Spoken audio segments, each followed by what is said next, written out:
Happy Sunday! It's the sun bell. Sun wants to fall. That's not the sun bear. That's Grumpy Bear. That's Grumpy Bear. I'm Grumpy. You can see he has a rain cloud. Oh. And there's heart for a raindrop. If I can put my finger on it. There, it's like a heart for a raindrop. Bye. Bye. We're going to go play outside. Bye. Shut the door. Happy Sunday. No, don't shut the door. All right. Maybe they will stay outside. Fingers crossed they will stay outside. Today we're going to pick up with the diligent woman. And we're going to start off in 2 Peter 1 verse 5. And it says, God has sanctified you as a vessel in his service, and he will use you for good. So we know we have a purpose. We know God is going to use us. We know God is going to use us for good, but we have to be diligent. We have to be diligent so that God can use us. So what does diligent mean? What do we mean by diligence? It signifies wearing yourself out to complete the task. Careful, persistent work and effort, concentrated, meticulous, thorough undertaking, persevering application, constant and earnest effort to accomplish what is undertaken. You know, we talked a couple weeks ago about the sluggard, the lazy, how they just got enough to get by. They didn't exert themselves. They didn't go the extra mile. As the diligent woman, we go that extra mile. It says, wear yourself out to complete the task. Give it all you've got. So we know we're going to be used for good by God. We know we have to be diligent in order to be used. Now, how do we become diligent? There are 4 different things we're going to look at. And the first thing is we have to look at our heart. And we look at our heart, we either will be kept, ourselves, we'll either be kept or we will run wild. Proverbs 4:23 says, King Solomon said, keep your heart with all diligence, for out of it flow the issues of life. So we have to keep our heart. We have to keep ourselves. We have to keep ourselves grounded. We have to stay in the Word and be in the Word, or what's going to happen? We're going to run wild. When we run wild, we're going to be of the world, and that's not what we want. From our character, we're going to reap things. Our circumstances, we're going to reap from our circumstances, and all of that comes from what's inside of us. I'm going to keep saying our heart, but it comes from inside of us. It comes from our thoughts.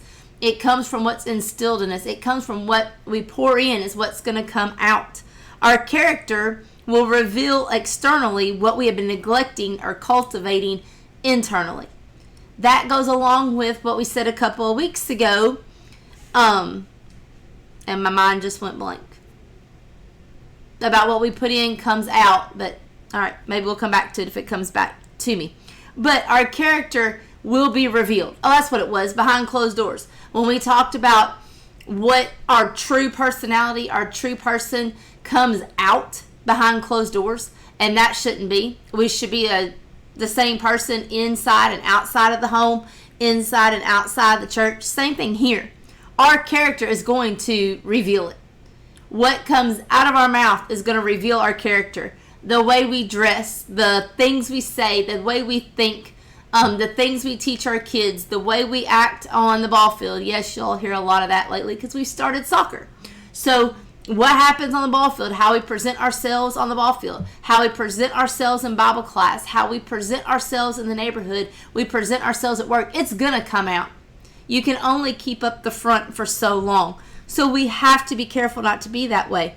We have to make sure we are diligent. We have to make sure we have good things inside and good things are coming out. And that leads us to, how do we do that? How do we keep our heart pure? How do we keep the ugliness out? The first thing we have to do, we have to continually weed out the wickedness. And to me, that's daily. That's daily. There's things, ugly thoughts. Now, we're going to get into this in just a minute. But the TV, the music, the phones, the iPads, the whatever. We're constantly pouring that in. And I guess I see it more now because I have kids. And I see all the outlets that they can use that are not good, that are putting things in their in their mind that I need to be careful. I need to weed that out. I need to make sure they're not hearing certain things, watching certain things, because what's going to happen? They watch it, then they're going to want to do it. So I have to make sure I am weeding that out daily.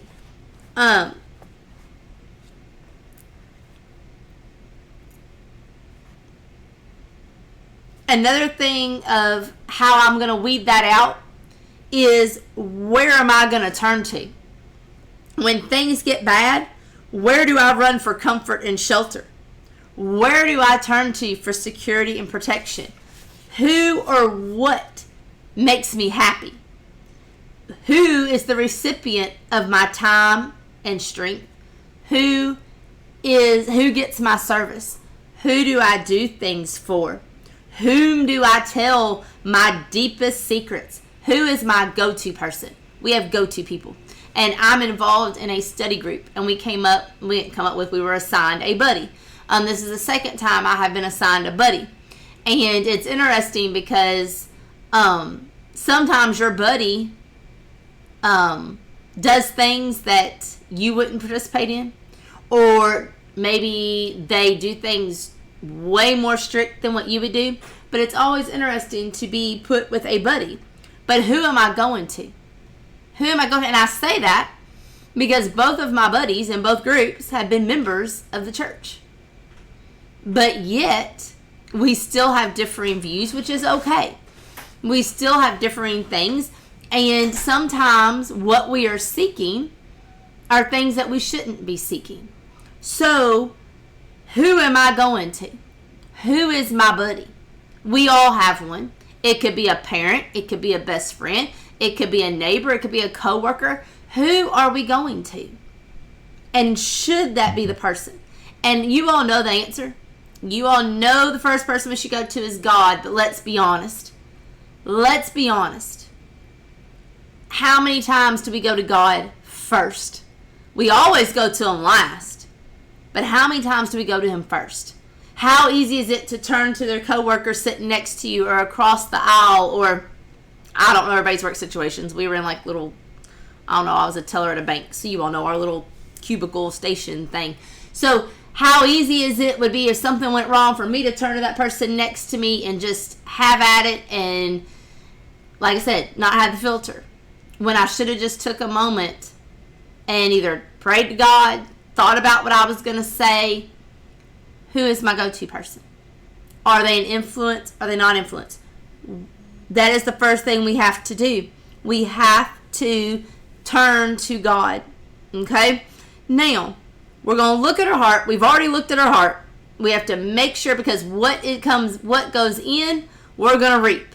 Okay? So we have to make sure that what we're doing, and you will reap good and you will reap bad. We know that. Plenty of examples. The second thing we got to do is we got to weed out the bad things.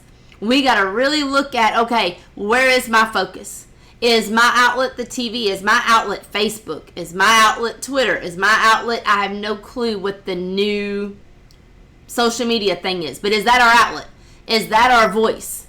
Or is our outlet God? Is our outlet to get into the Bible and say, okay, there's this situation going on. What do I need to do? Is our outlet going to another Christian person and saying, hey, I'm having this problem. Will you sit down with me? Will you help me find answers? Will you help me? Have you been here before? Have you done this before? Or do I turn to someone who I know the first answer they're going to say is revenge? Let's just get right back at them. You should snap at them. You should do this. You should just tell them off, blah, blah, blah. Where is our outlet?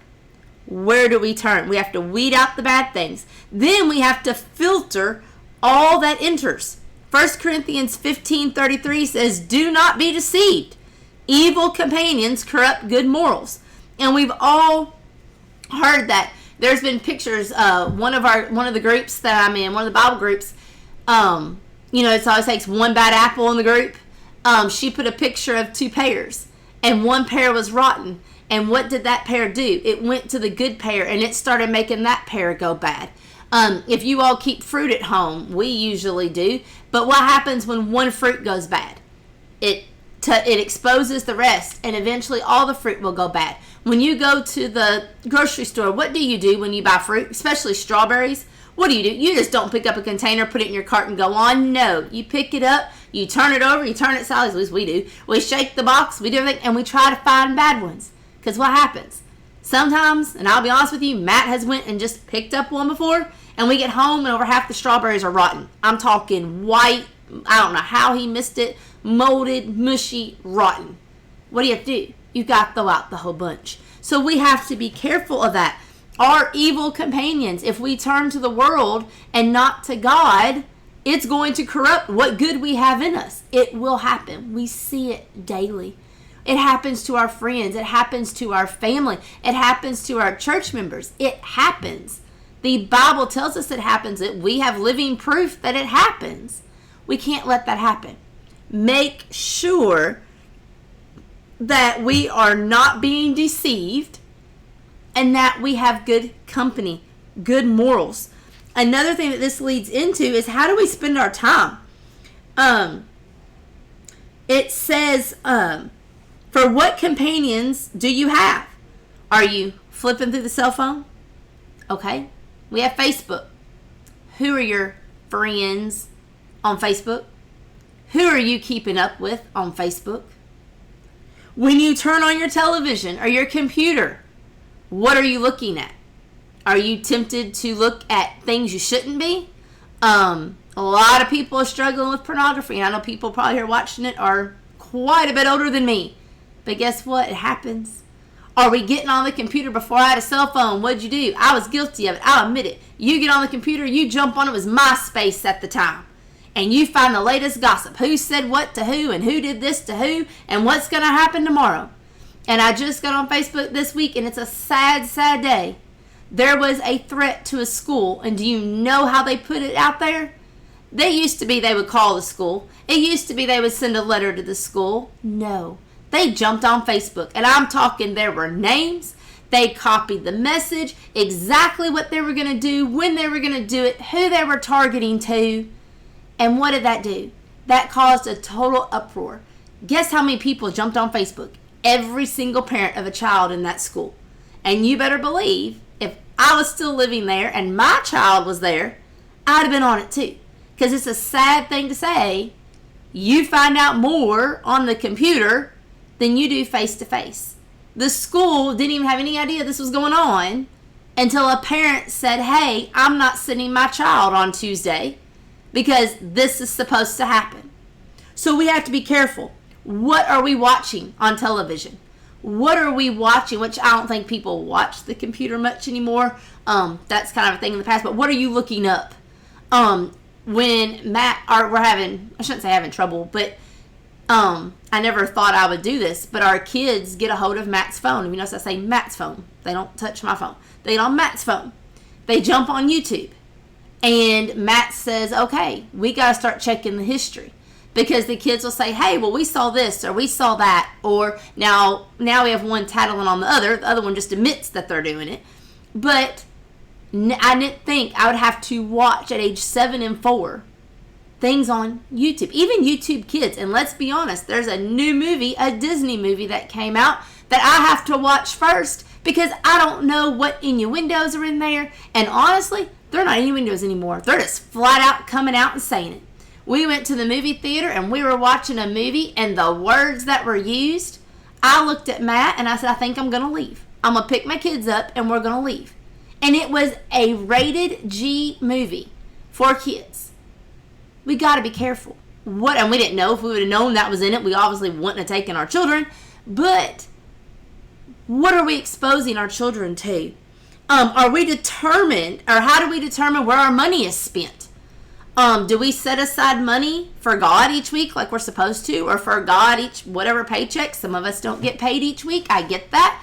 But you all know where I'm going. Do we set aside money for God, or is our money for alcohol first? Is our money for cigarettes first? Is our money for whatever? And I mean, do not get me wrong. You have to have food on the table. You have to have clothes on your back. There are things. But I'll be honest with you, and I'm not tooting my horn, and I've learned this from my dad. And I wish he was here today that I could tell him. One thing my dad did every Saturday night, he sat down and he wrote a check. Now, this was different for my dad because he was self-employed. He got paid whenever he wanted to get paid, right? Because it was his own business. That instilled for me, when I was working at the bank, I got paid once a month.